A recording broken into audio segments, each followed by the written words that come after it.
always. Amen. Holy God, Holy Mighty, Holy Immortal, have mercy on us. Holy God, Holy Mighty, Holy Immortal, have mercy on us. Holy God, Holy Mighty, Holy Immortal, have mercy on us.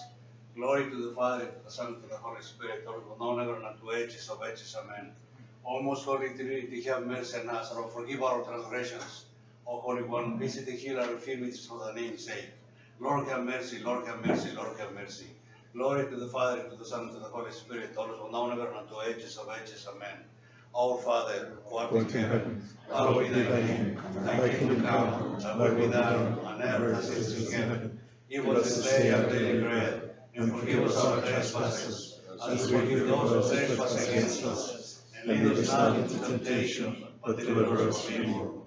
For thine is the kingdom, and the power, and the glory, of the Father, and of the Son, and of the Holy Spirit, always, from now, and ever, and unto ages of ages. Amen. Thank you, Father Ramon. I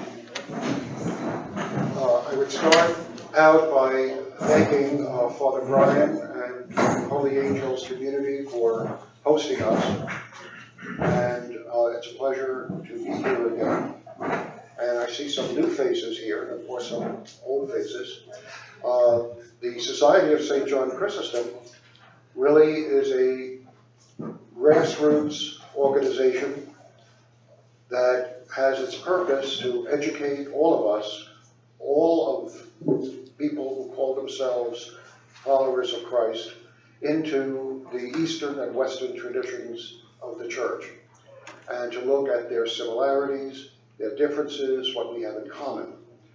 And it just so happens that we have, in our Light of the East current newsletter, in the President's message, I wrote something that has been in the news recently about the notion of creation and the environment. And I thought how the Holy Spirit must be guiding something, because we just had this visit from Pope Francis I here in our country, and the widespread media coverage on, even though he didn't look at it from a theological viewpoint, more from a moral viewpoint and caretaking of creation. Nevertheless, he's emphasized that in practically all of his public addresses, and of course we know his private addresses. And I also talked about it in the President's address in terms of what the Eastern Church's contribution has been, from the Patriarchs of Constantinople and other Orthodox bishops and so on. So this is a very important topic, and it just coincidentally is an example of what we can do as followers of Christ in the apostolic tradition, because we are really descendants both of the East and the West of the apostles. And we have this this mission, we have this diakonia, so to speak, this service that we can do to others. And here, that we're here is a witness to that. And from us, we can be a light to the world and go out to others. So we will begin the program in a moment, but a couple housekeeping things. We have a table over here, which is a sign-in table. There's a sign-in sheet, I should say, on the table. And I would ask everyone who's here to please sign in. And I think there's information there regarding email and telephone, Bob. Yes. Is that true? All right. Correct. And please put that down, so therefore you can be contacted. We will follow this particular presentation by a business meeting, which will be rather short. We've managed to encapsulate them and make them somewhat short, so I would ask all our members to attend. Anyone who's not a member, Bob Greenwell, who is one of our anchor people, is the treasurer, and he is the one who takes new applications for membership and so on. So I would encourage all of us to become members and to support this, not only financially, but spiritually, and in our action steps and how we live and how we work and relate to others. Our vice president is also a chaplain, our Orthodox chaplain. Father Ramon is also the current vice president, and he was the one who gave the opening prayer. And our secretary, we have two secretaries, an administrative and a recording secretary. Our administrative secretary at PTAC lives in the north part of Los Angeles. It's rather difficult for her to come all the way down south, so she is not here today. But we do have Diane Alves. You just want to stand for a moment, Diane, who's our recording secretary, who's doing an outstanding job, and so on. And we also, due to the health of an appointed position by the executive board, which is the parliamentarian and sergeant of arms, who for years was Frank Scaldone, who I believe, I know, is a member of this parish here, and his health is, he's struggling with his health right now, and I would ask for prayers for him. And he did ask to resign from his position. And in our last executive board meeting, and I'll mention this officially during our business meeting, just a short statement on it, is Mark Hartman, I'm sorry, I thought of it before and I forgot just now. Mark Hartman, who is skilled as a parliamentarian and has great computer skills for us, and at the same time has shown a great dedication to the group, and he will be conducting the nominations for the next position, the next round of elections that we will have in November, which will be for vice president and secretary. So, Mark, could you just stand up for a moment so people can see who you are? Oh, there you are, okay. And thank you. And he's a member of St. John the Baptizer Ukrainian Catholic Church. So, which is in La Mesa, I believe, right? And we have several priests here, and I don't know all of them by name, but very well. We also have another chaplain here, which is Father James. And Father James, could you stand, please? Father Kavanaugh. Okay. And the name of your parishes, Father? St. Jacob. St. Jacob. There's only one parish now? Because I thought you were covering two. Only one. Oh, only one, okay. So, and he will be giving the closing prayer today, okay? Father Kavanaugh. Father Kavanaugh, may I ask a question of you, please? You know, I left two messages for the Western speaker because he's at the university and it went to his voicemail and I never got a response, so I don't think he's here right now.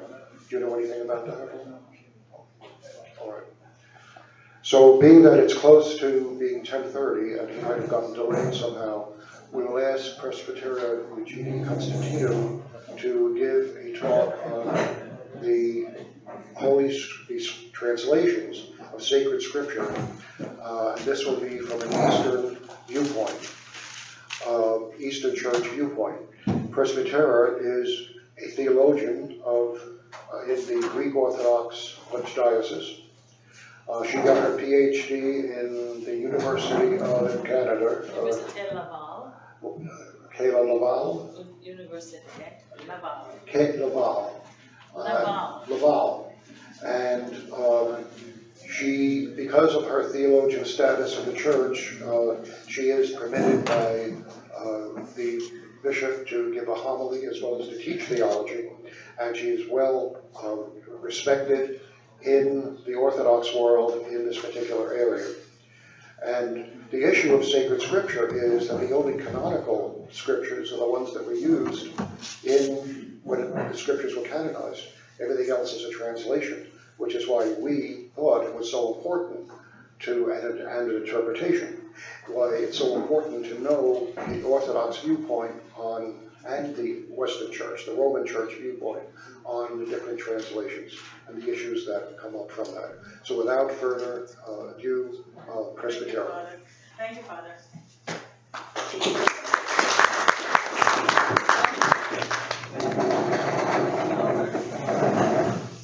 Well, thank you for inviting me to be with you this morning. It's a pleasure to be with this group. It's a special group. I wish I could be more active in it, but circumstances in my life right now don't allow for that. But it's always a pleasure to be invited to come and speak to you. And I was, really pondering this subject because the fact is that there really is not anything particularly orthodox in character about translation.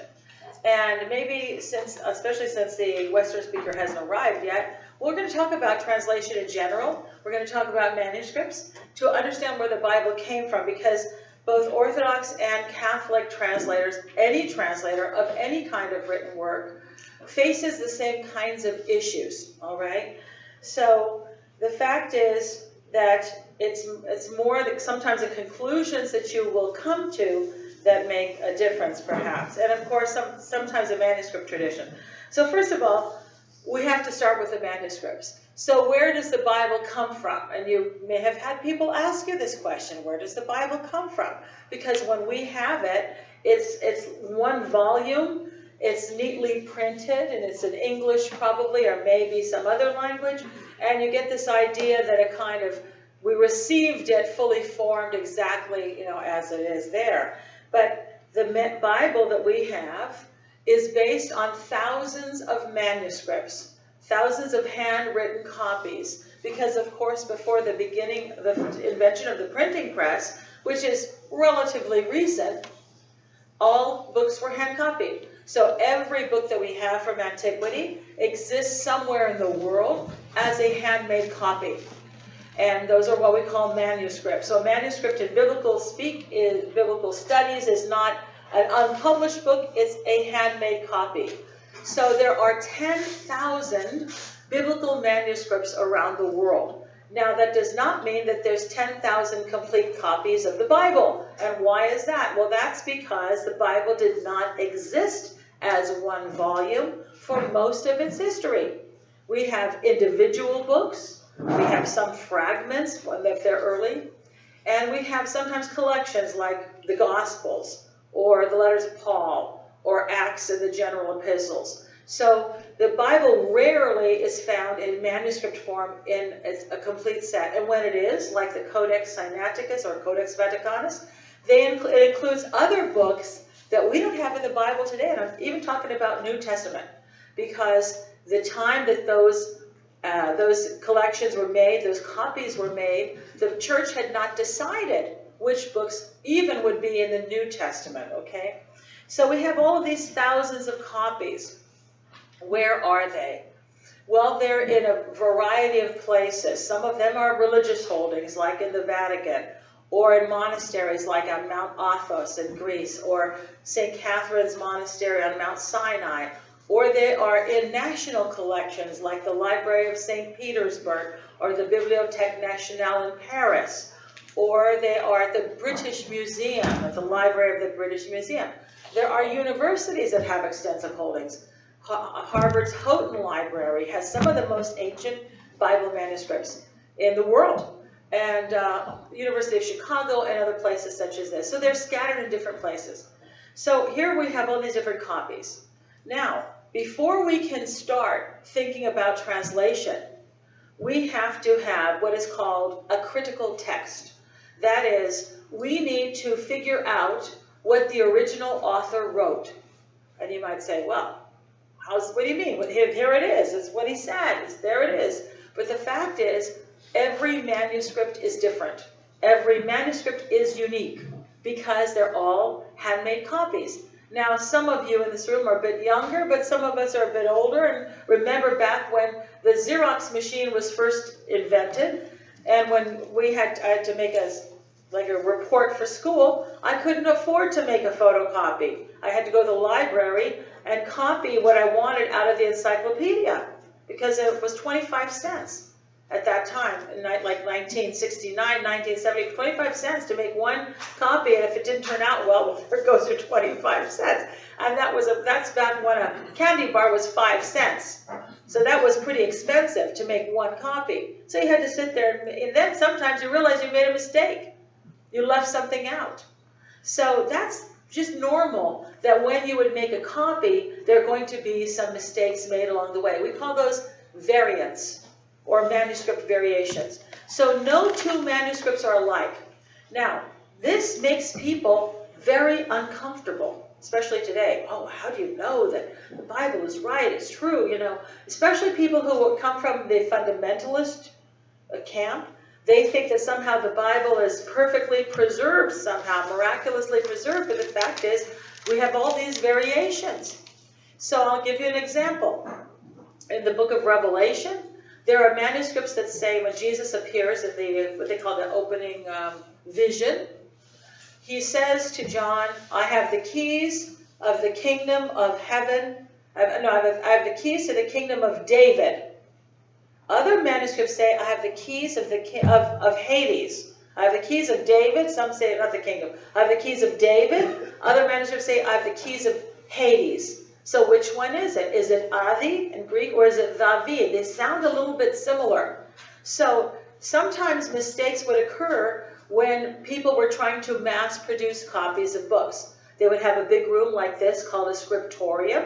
Somebody at the front would be reading the text, and people like you would be sitting at tables, basically taking dictation. That was a way to sort of mass produce. So if you heard wrong or you spelled wrong, you could end up with something like this. So now, before we can do the translation, we have to decide, what did John write? Did Jesus say I have the keys of David, or did he say I have the keys of Hades? Which one is it? So you have 300 manuscript copies of the Gospel of the book of Revelation in Greek. So a textual critic, there are people who are trained to do this kind of analysis. They know all the little variations. Now, most of the time, it doesn't make a difference. It'll say something like, and feeding of the 5,000. Jesus told them all to sit down, the people who were all there, and before he broke the loaves and the fish. He told them all to sit down. Some manuscripts might say he told them all to be seated. That's not the same. Be seated is passive. Sit down is active.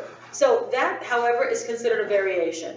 So before we make a translation, we have to have what is called a critical text, some kind of an analysis that tells us what did the original author say. Then after that, then we can start thinking about translation. Now I brought with me some examples of manuscripts so that you could see what some of them look like. You probably have never had the opportunity. Father, you're going to be my assistant.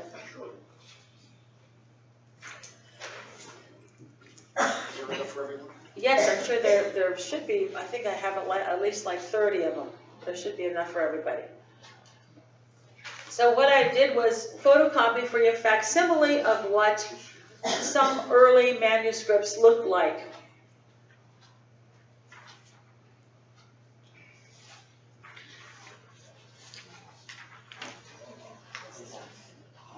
I'll let Father do his thing.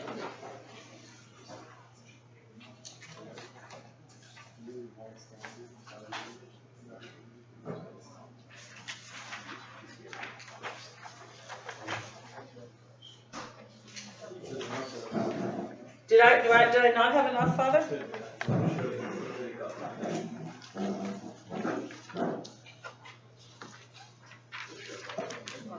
Yeah, it's just for illustrative purposes. If you would, Diane is going to hand out postcards. If you have any questions as we go along, please write them down. And then after. Okay, so we're going to start taking a look at this page that has the sort of fancy thing that you would put it when we say for landscape style. Okay, so on the top left-hand side corner of the page, on the top left-hand corner of the page, what do you notice about the writing? This is Greek. This is 4th century. Okay, you see this? What is it? What do you notice about the writing? All capitals, no punctuation, no spaces between the words. It's hard to imagine that they hadn't invented spaces. What do you think about that? So that's right. The fact is that writing materials were expensive, so they saved by not having spaces. But imagine how difficult it was to read that. So at the bottom, we have the text, how it would appear in Greek. Okay? So you can see that this is the first chapter from the Gospel of John. Now, this is the reason why when people read, even if they were alone, they read out loud. Because you had to sort of sound out and figure out where one word ended, another word began. In the beginning, right, was the Word, and the Word was with GD. Now, sometimes people think God was abbreviated because it was somehow sacred, but not for the Christians. They never did that. It's abbreviated because it's a common word. So you'll know this because it says, well, the Word was with God, and God was the Word. He was in the beginning with God. All were made by him, and without him was made not one thing that was made. In him life was, and that life was the light of man. Man is M-N.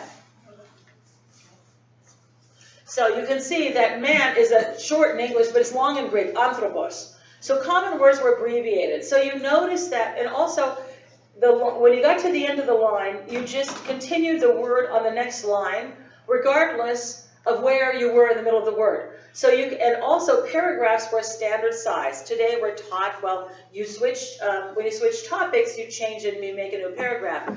Every paragraph is 10 lines. And notice that the second paragraph it starts in the middle of the word sent. There was a man sent from God whose name was John. Okay, you see the large N in the English version of it? It's the middle of the word sent. Okay?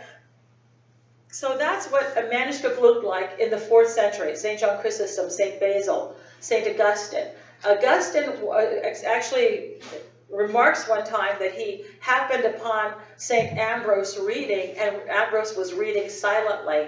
And Augustine talks about how shocked he was to see somebody reading silently. You really were sort of forced to read slowly so that you could make your way.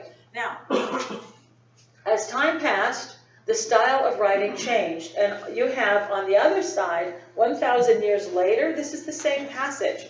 Gospel of John, chapter 1, verse 1, but now you have cursive writing, you have accents, you have spaces, you have this lovely kind of decoration.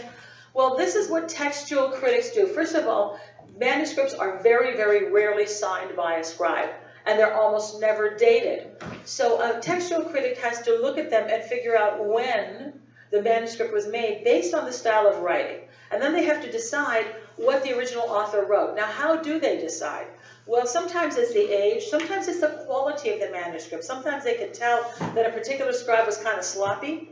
They'll take his version maybe a little bit less, they'll consider it less carefully than a more careful scribe, a better scribe. So the point is, we start with this. We start with a critical text. Let's do the other side, just for the heck of it. Okay, thanks a lot. So, on the other side, you have the same kind of style of writing. That's 4th century. The top part is from the Codex Sinaiticus. And that's the most famous manuscript, biblical manuscript in the world. It's in the British Museum. And you can see, again, this is 4th century. No spaces, all capitals. We call that an unsealed manuscript, when it's all capitals. And in the middle, the little language there says Gospel according to Luke. It's the last page of the Gospel of Luke. It says, and he says, Gelian proi, mia to Savaton, early in the morning on the first day of the week, Mary Magdalene came to the tomb, okay? So they have the title at the end of the book, not at the beginning of the book. And then beneath that is the Septuagint. Anyhow, I thought you might enjoy taking a look at that to see what we're talking about when we talk about manuscripts. So this is the critical text of the textual critic, and this is a very exacting, very technical discipline that very few people in the world participate in, engage in, because they have to really be trained very carefully. So first you start with the critical text. Then you can start thinking about translations. Now, in the Orthodox Church, we don't have an official critical text. And we don't have an official translation. We don't even officially have a canon of Scripture. Okay? So we have no official English translations. We have no official Greek version. We have no official canon of Scripture. So the fact is, because the Catholic Church created or officially promulgated its canon at the Council of Trent in response to the Protestant Reformation. We never had a Reformation on the eastern side, so we never were forced into that position for absolutely defining the canon. So you could argue that the canon is still not really settled, although for all purposes it has been, mostly by kind of custom over time. The church arrived at a consensus of the canon over time. But the book of Revelation was really not considered a book of the Bible by the Orthodox for a long, long time, and really probably not until the modern era. And I'll tell you how it got into the New Testament. So, remember, every book is separate, or you have collections of books. So the book of Revelation doesn't really fit into any category. So the book of Revelation in the manuscript copies exists separate or bound in with other kinds of writings, like baptismal instructions or sermons of St. John Chrysostom or something. They would have the book of Revelation kind of in there by itself, because it was not acknowledged as genuine by most of the Eastern Fathers. So it was not in there. So imagine this. Now, you're in the East, and the printing press is developed. Are you going to start printing copies of the Bible in one volume in the East? No. Why not? Okay, not because it's a good guess, the canon is not settled. Because you're under Turkish occupation. There were no printing presses.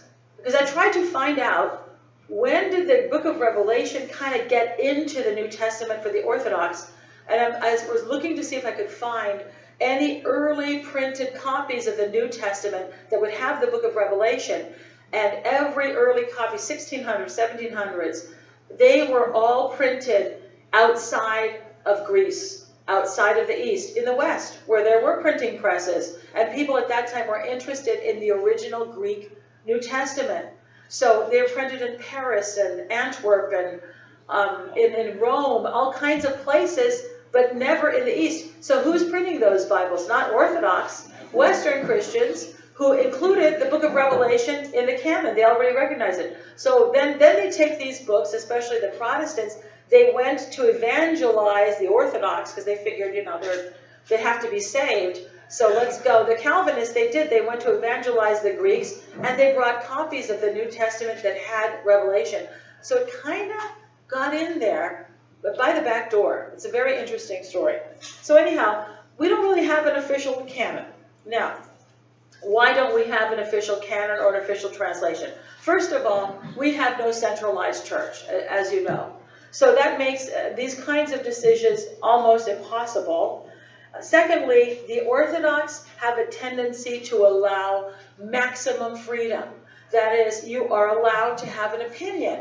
Should this book be in the Bible or not? It's not a dogmatic issue. And among the fathers of the church, they did not agree. They did not have the same canons. Chrysostom's canon was not that of Gregory the theologian.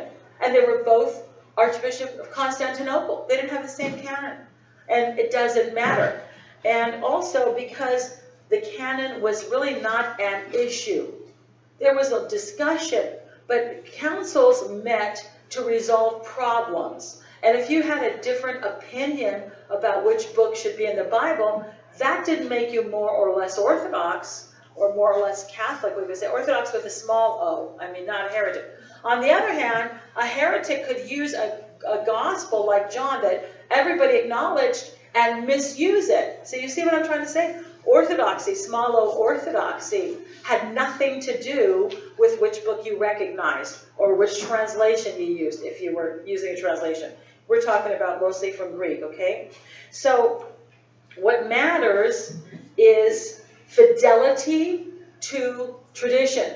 That's what matters. That's what kept you with the right kind of translation or the right kind of, we could say, interpretation. That's what's important. So the other thing is about the Orthodox is that it was always their tradition to translate the Bible into the language of the people. This was a big difference from the West. Now there are historical reasons why the West kept the Latin version, but the Orthodox from the very beginning, or we shouldn't say Orthodox, the East translated the Bibles very quickly into Syriac, into Armenian, Coptic, the Goths, the Gothic, of course. So that's part of the tradition of the East, to always put the scriptures and the divine liturgy in the language of the people. So that meant that the scriptures were accessible to people in their language in a way that it wasn't in the West. So the East has always felt very comfortable with lots of different translations. They didn't feel the need for standardization or uniformity. That was never, there was never a sense that that was somehow a problem, okay? So what matters is not so much the translation, but the individual's theological understanding. So for example, I have come not to bring peace to the earth, but a sword. So Jesus advocates violence? Is that what he's saying? Or call no man father. I mean, can you see that the problem is really not how you would translate that, but how you would interpret that? Now, I'm not trying to suggest that translation is not important, but there is no perfect translation. Even if you had something that was absolutely literal, something like call no man father, that's pretty close to the literal, that doesn't mean that you're going to understand it properly. You see what I mean? So that's really not the big issue. So now that's different from a situation in the church where there were false books. So when I'm talking about the fact that you could have a variety of manuscript versions or a variety of translations, and that does not really affect your orthodoxy, small o, that's different from situations where there were absolutely fake books, there were counterfeit books, the Gospel of Judas, the Gospel of Thomas, the Gospel of Mary Magdalene, Gospel of Peter, or people like the heretic Marcion, who mutilated the scriptures. There was a canonical book, the Gospel of Luke, and he took portions out. We're not talking about that. That's a different matter. Christians always fought vigorously against the falsification of apostolic books. So we're not talking about that. We're talking about the need for standardization, which the East really didn't have. The West, on the other hand, had a tendency towards standardization very early on. First of all, because of the Latin language. So why did the West hold on to the Latin language? Because in the West, that was the only, almost the only written language in existence. If you think about the Mediterranean Sea, here you have Rome right in the middle, and you would think of Rome, well, that's the center of the Roman Empire. But what was to the west of Rome?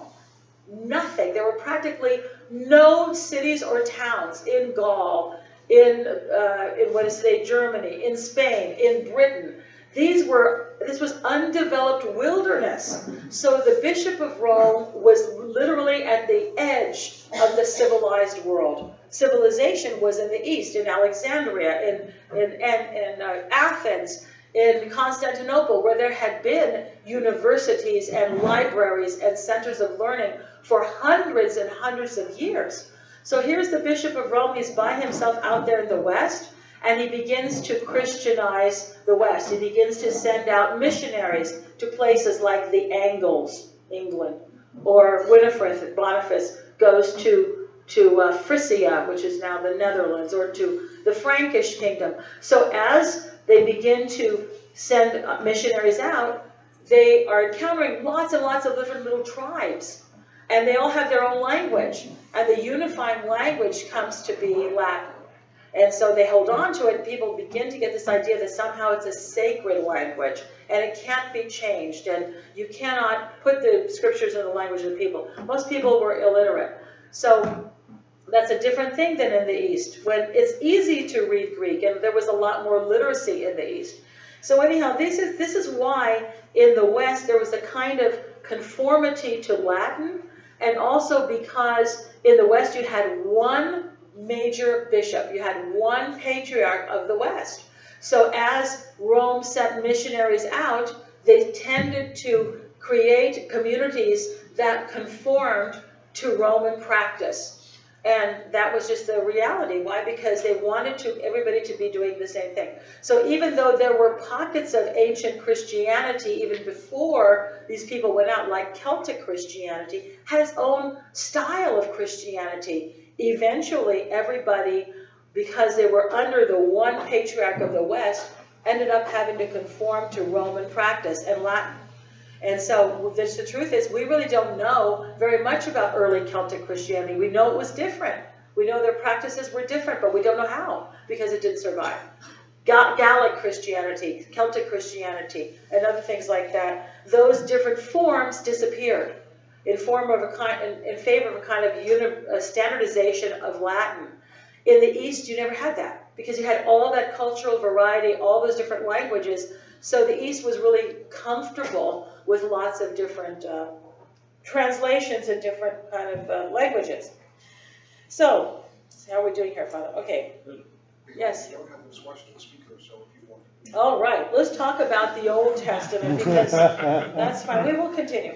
Let's talk about the Old Testament, because we're talking about the Septuagint, and the Septuagint. This is something which Orthodox and Catholics have in common, that we have these additional books that the Protestants rejected and called Apocrypha. And at the Council of Trent, the Catholic Church said these are not Apocrypha. Apocrypha was the designation for rejected books, books rejected from the canon.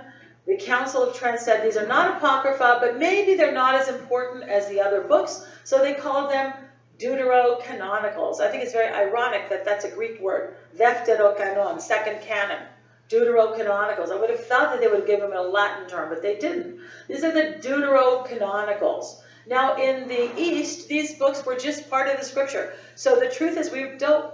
Sometimes people call them Deuterocanonicals, but really, that's not an Orthodox term. They're just part of the Bible, like everything else. But even though we have the same books, we don't have the same text. And that's because, really goes back to the time of St. Jerome, who famously argued with St. Augustine over the text. You see, text, I'm not suggesting that it wasn't important. It was important to people, even though they were accustomed to the fact that there was a variety of different, there were changes in the manuscripts. This didn't bother people, because they knew that every book was different. So when there were manuscript variations, the fathers would talk about that. They say, well, they're better copies if they didn't agree. I'll give you an example. Going a little bit off topic here.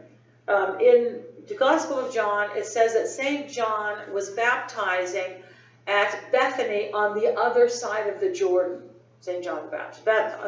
So St. John Chrysostom is commenting about this. So he reads it, he would read a line, and then he'd comment in his sermon. So then he says, this is a mistake. Better copies read in Bethbara on the other side of the Jordan. St. John did not know that there were two Bethanies, because he knew there was a Bethany where Lazarus and Mary and Martha lived near Jerusalem, but he did not know that there was another Bethany on the other side of the Jordan. Okay, so some scribe at some point had figured that that was a mistake. He corrected it, and all the subsequent copies that were copied from that scribe's copy contained that mistake, Bethbara. John thought that was the right reading. His copy was actually correct, but he didn't know that. But the point is, he commented, he says, this is a mistake. The better copies say this. So it didn't unnerve them. It didn't bother them that there were these little variations in the Bible. So when it comes to the text, they were aware of this. Now, when St. Jerome sat down to translate the Bible, because the Pope Damasus asked him to do this, first to make copies of the Gospels, then later other books. He didn't do the whole Vulgate, but he did a lot of it. He went back to the Hebrew, and this created a different sort of standard and tradition in the West to rely on the Hebrew text. And he called that the Hebrew Veritas. Now, the truth is that, generally speaking, a translation is never to be preferred to the original. And the Septuagint is a translation of the Hebrew text. But here's the problem. The problem is that the Septuagint, or not really a problem, the fact is that the Septuagint predates the Hebrew text that we have now. Okay, the Septuagint predates it.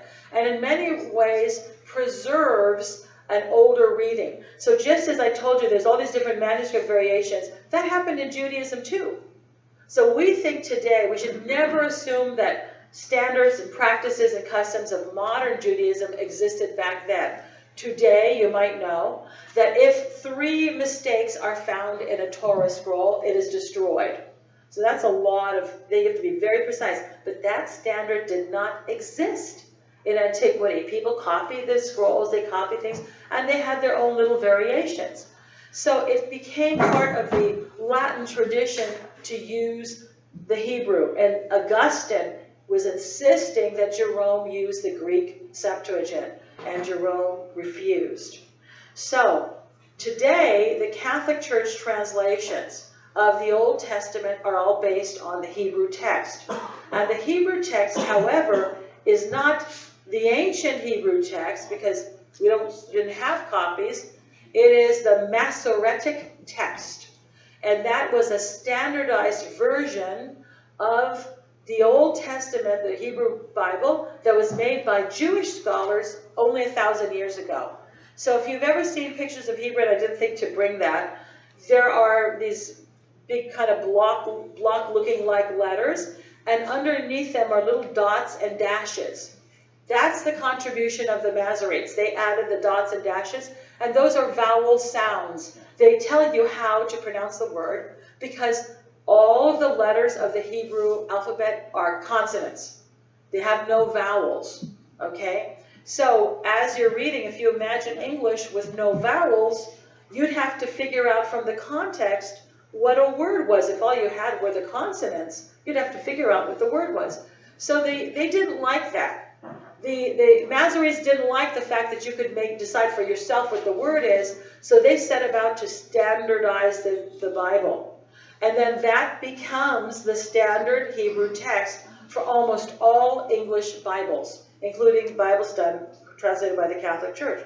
So, look, it's still the Bible. So is the Septuagint, but there are some differences. And it's very important, I think, that we have that we kind of recognize that, excuse me? Okay, thank you. Yeah, so the Masoretic text preserves a kind of Hebrew original, but we have to remember that the Septuagint was a translation that, even though it became the Bible of the church, the Septuagint was really the Bible of the Jews, okay? So we, again, think that, well, all Jews have to learn Hebrew, right? You know, about the little bar mitzvah and all that. That did not begin until the 1880s. Did you know that?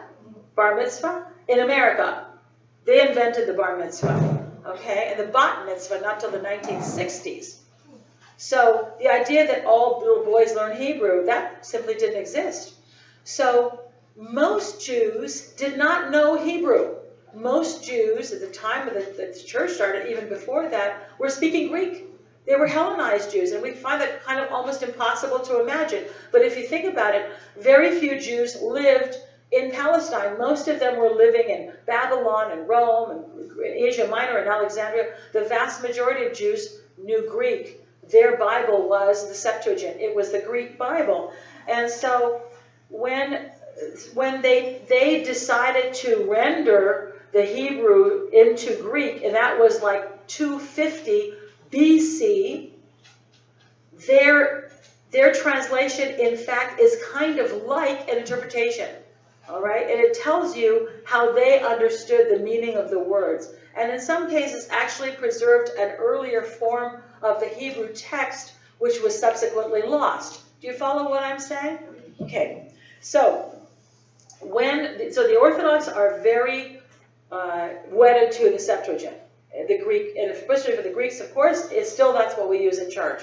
If you go to church and you hear Greek, it's the Septuagint. It's the original Old Testament. And what happens is this kind of shapes everything. Think about the early church. When the early church began, their services, the prayers, the hymns, they were speaking Greek, and they drew all of these phrases and expressions directly out of the Bible. So the Orthodox services are saturated with expressions from the Septuagint.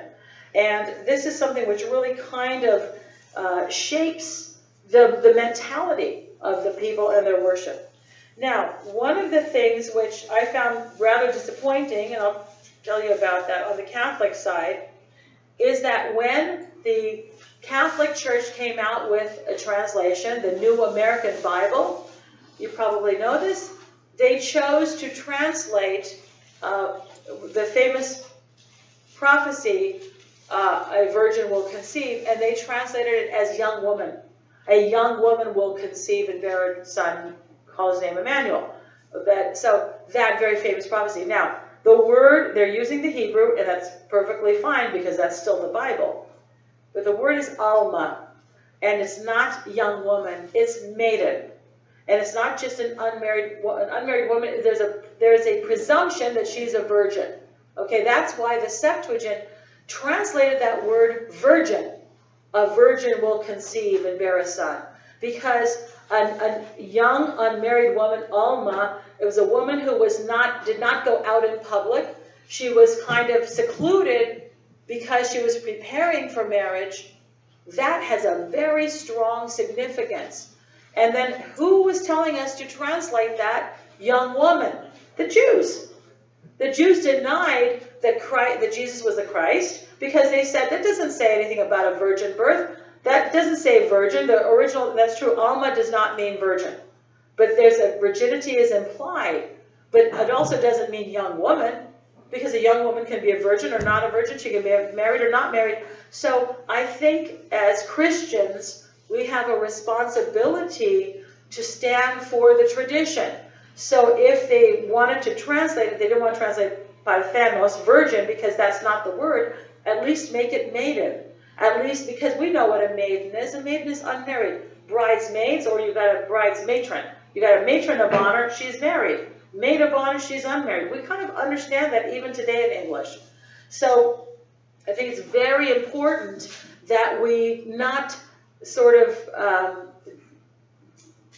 deny our own faith by our translation. That we say, well, this is not virgin, that's correct, and yet it does not mean simply any young woman, because that's to sort of deny, to betray the gospel in a way. So let's talk about some translation issues.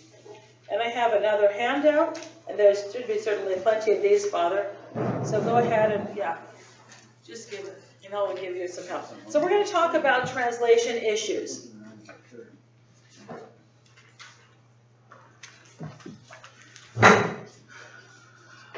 So I'm sure there was a lot of discussion when the translators of the New American Bible were on that word. But we're discussing the word. I'm sure there was a lot of discussion. Translations are not the work of one person generally. There are some that are, but most are committee, and they take the best scholars and they translate the Bible. Now, let's look at the side where it says translations or versions of the Bible. I'll explain this in a minute.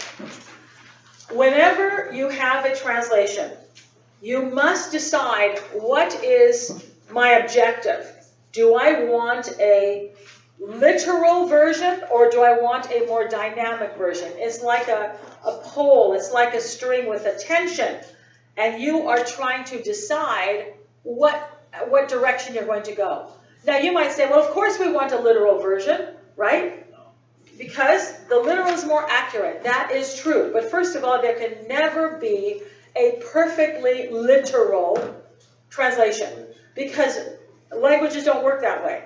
And because very often there is no one word, we're talking about, say, Greek to English, there is no one English word that correctly encapsulates or captures the meaning of the Greek word. That happens a lot, okay?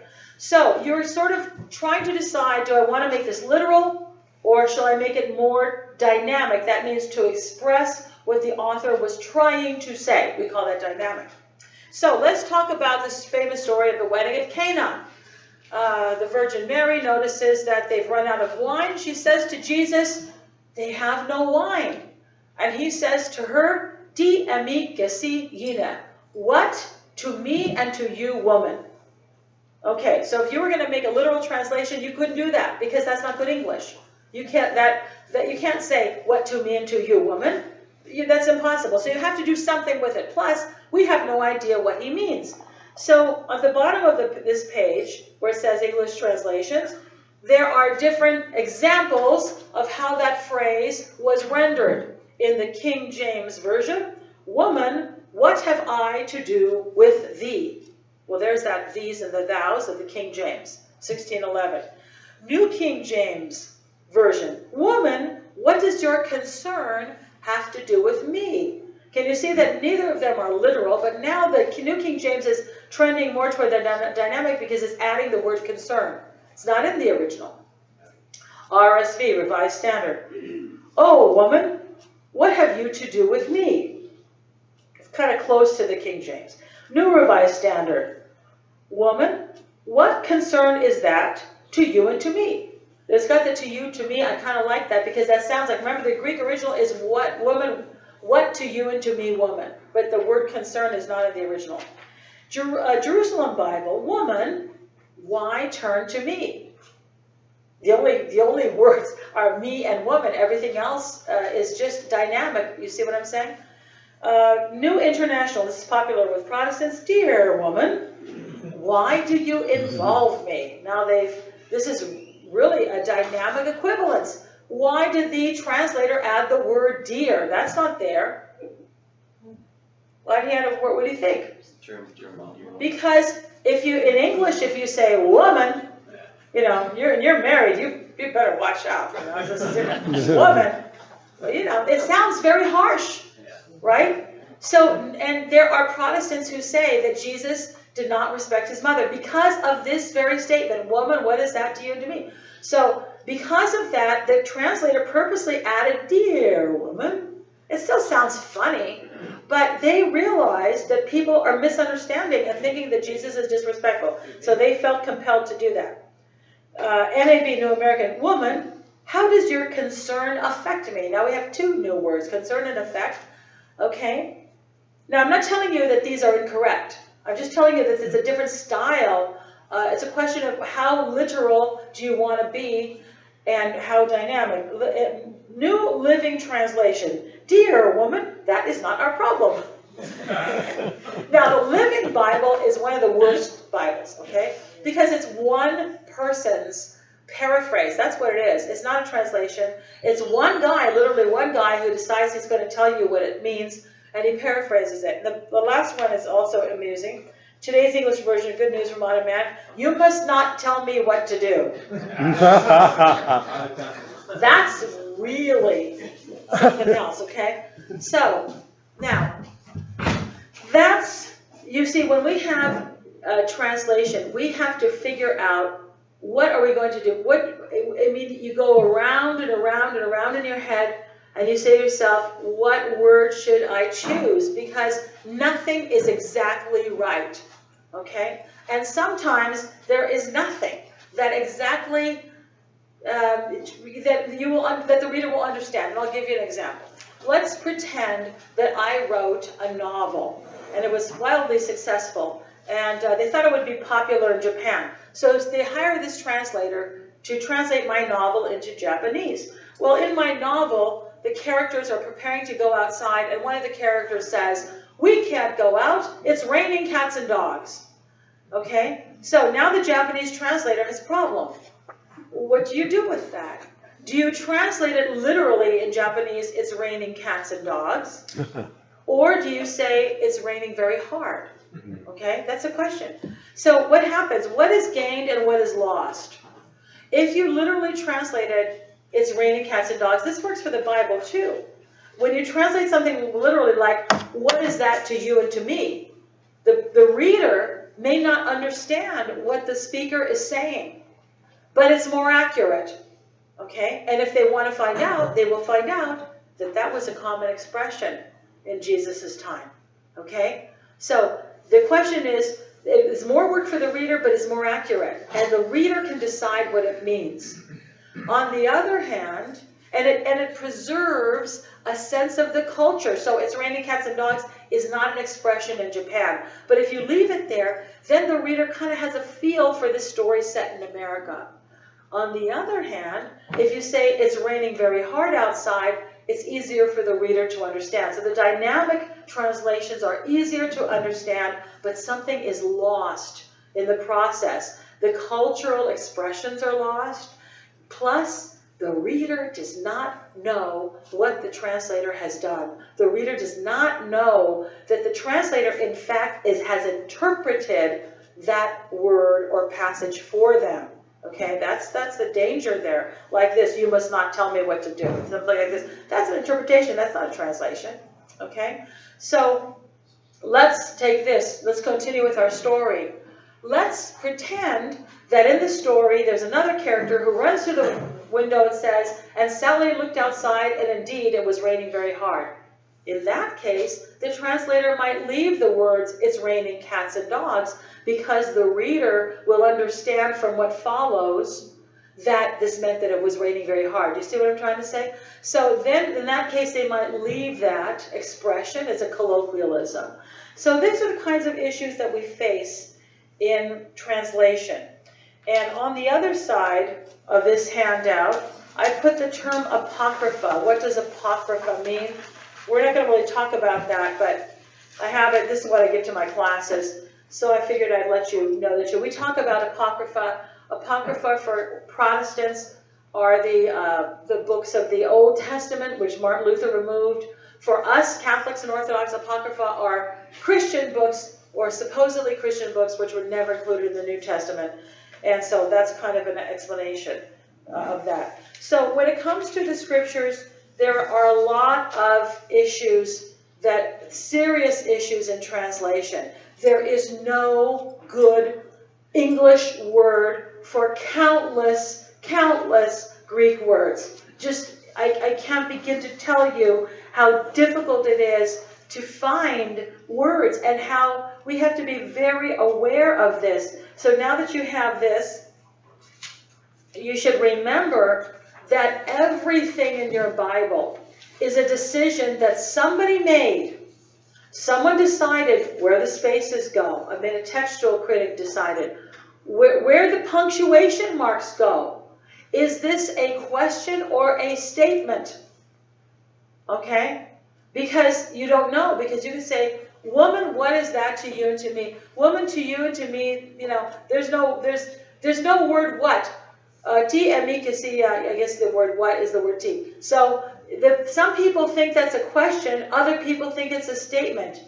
That's something between you and me, woman.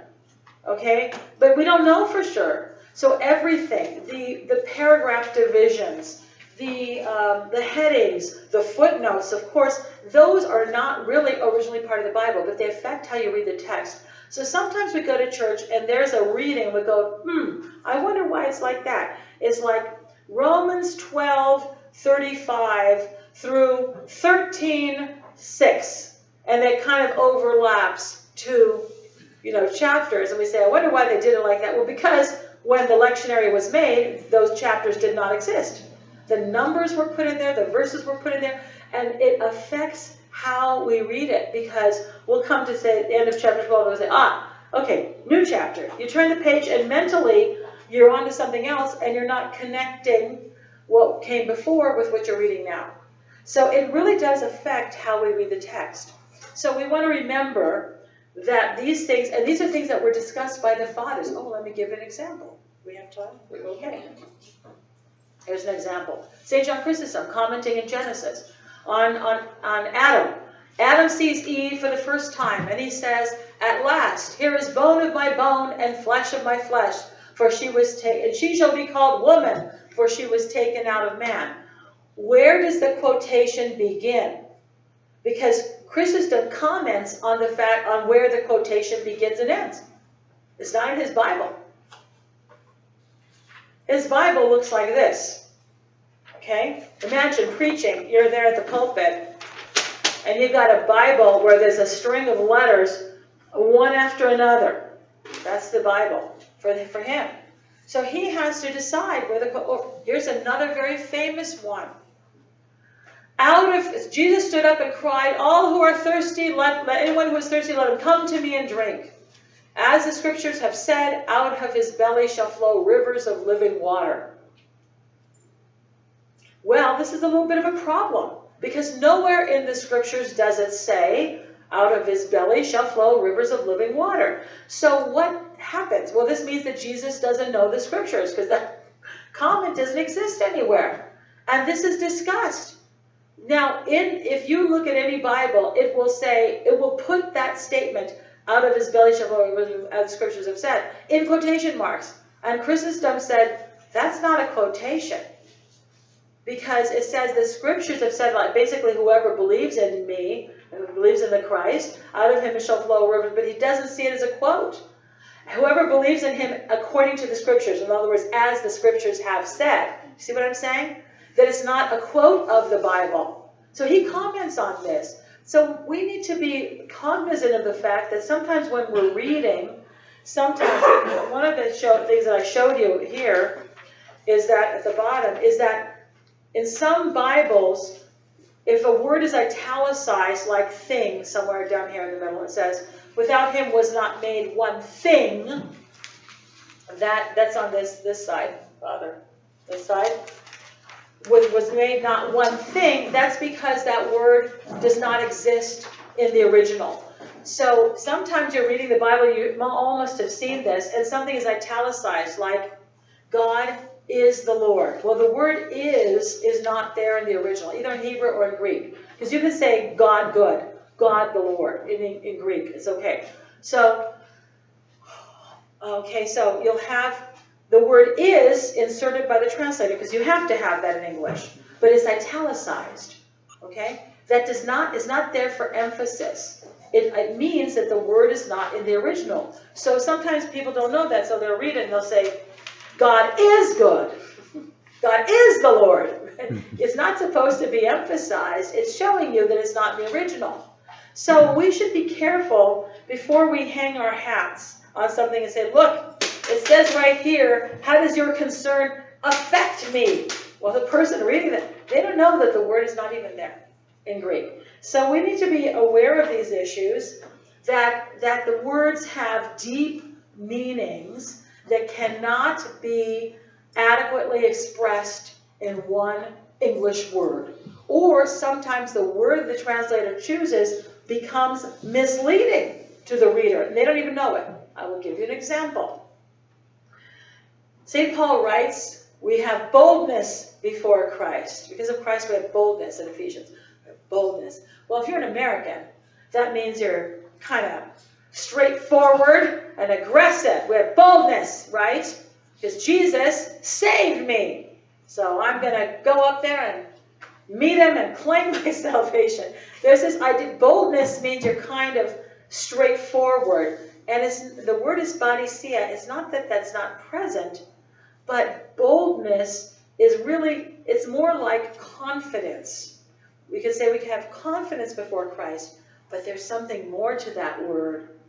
That word is the right of a citizen to speak in the assembly. That's an ancient Greek word that is not just that you have confidence or boldness or the right to speak freely, it's because you're a citizen. So when you're talking about heaven, it reflects something even more. You're a citizen of heaven. That's loaded. That's just loaded with meaning. And what we get is boldness before Christ. You see what I'm trying to say? So all words come with a kind of cultural context that we have to be aware of. And usually, very often, there really is no one good English word to render something that's in the Greek, because Greek has such nuance, and Greek has a lot of words for the same thing, and then you have to pick one word. Like almost everybody knows about the word love. Okay, there's several Greek words for love. Well, you can say, I love my dog, I love pizza, I love God. It's all the word love. Well, you wouldn't use it that way in Greek. So there's a kind of precision of the Greek language that's absent in English. So I'd encourage you that whenever we are reading the Bible, we do it with humility, so that we are aware that perhaps what we are reading in the text is something that we have read into the text. We never want to do that. We never want to read into the text and imagine that it's saying what we want it to say, but we have to be open to the fact that maybe it's trying to tell us something different. And if we're really serious, we will talk to the priest, we will find the Greek word and determine what the meaning, the deeper meaning is. So I think I should leave some time for questions, right? So I've talked long enough. You have postcards, if you want to take a short break now. First, Presbyterian. Yes. That was good.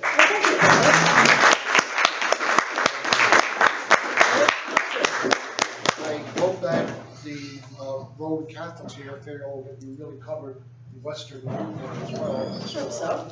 And you have postcards in front of you. Why don't you take a break for a moment? And 5 minutes, write out any questions you have, and hand them up to me, and then I'll sort of sort them out together, and Presbyterian can Okay. answer.